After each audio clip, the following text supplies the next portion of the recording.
because the vibration of a problem and the vibration of a solution are different frequencies. The vibration of a question and the vibration of an answer are different frequencies. And think about why. Because in the problem or in the question, there is an awareness of what is not wanted. I want this improvement over this.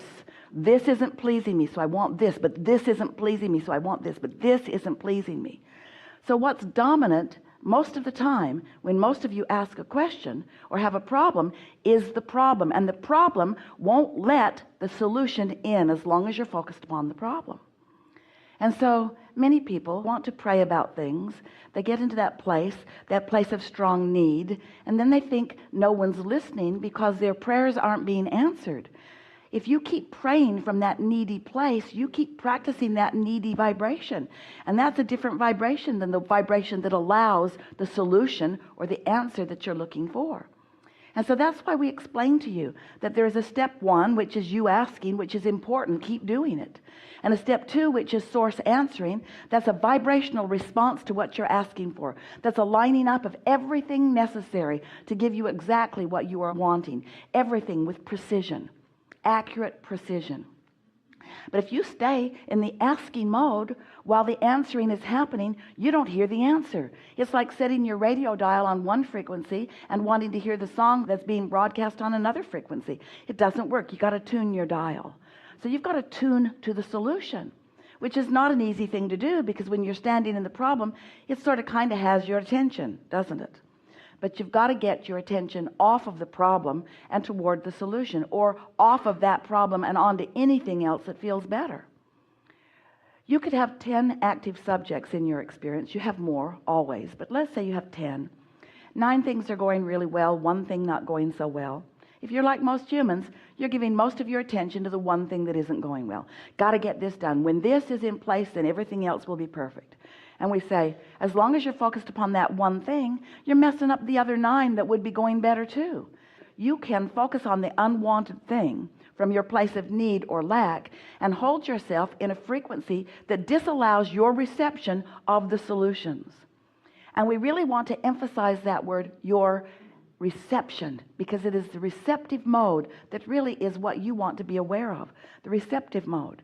Step 1 is you ask. Step 2 is source answers. Step 3 is you've got to be in the allowing, receptive, receiving mode. You've got to be tuned in so that you get the hint, so that you feel the impulse, so that you translate the thought, so that you have the knowing. And if you're focused upon the problem, you're not going to be there. So the solution to living happily ever after is get out there and mix it up. Stir up as much trouble as you can. Find all kinds of things that you want. I want that. I like that. I'd like that. I'd like that. Amend this, please. More of this, please. More of this, please. Less of that and more of that, and less of this and more of that, and less of this and more of that. Mix it all up and fill your vortex full to the brim. You've already done that. Enough to keep you busy for 20 or 30 lifetimes, but it doesn't stop you from adding more to it, because you are expansive, eternally expanding beings. So you keep asking, and the vortex is brimming with all that you're asking for. But more important, your vortex, this vibrational reality where all of your vibrational requests are going and held, there stands your inner being in full understanding of everything that you've asked for, of everything that you desire, stands there in absolute vibrational sameness as all that you've asked for. So there is a part of you, a vibrational part of you. It's the same part of you that existed before you came into this physical body. It's the part of you that becomes more with every request you make. That inner being, source energy, God force, part of you stands there in the fullness of all that you have vibrationally become, broadcasting a signal about that, which you got to line up with, or you're not going to feel good. When life causes you to expand to something more, a new experience causes a new desire. That new desire has to be met, or it's always going to feel off to you.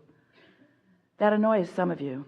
If I could just stop wanting, the fact that I don't let myself have it wouldn't bother me so much.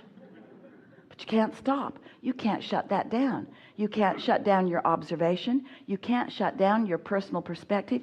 You can't shut down your personal desire for expansion. You can't turn that engine off. It's always going. It's always going. So if you want to be joyful, and you do, we know you do, The only choice you have is to close that gap between beliefs that don't match desires.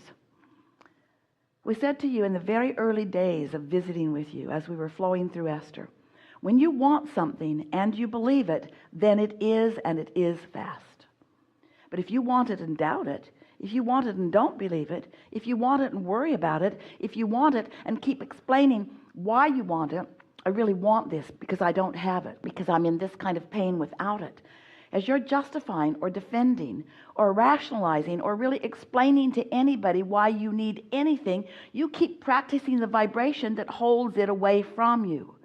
You got to talk about what you want and why you want it. You can't talk about what you want and why you don't have it. You've got to talk about it as if it is. You've got to feel it as if it is. You've got to make it feel real to you before it can come.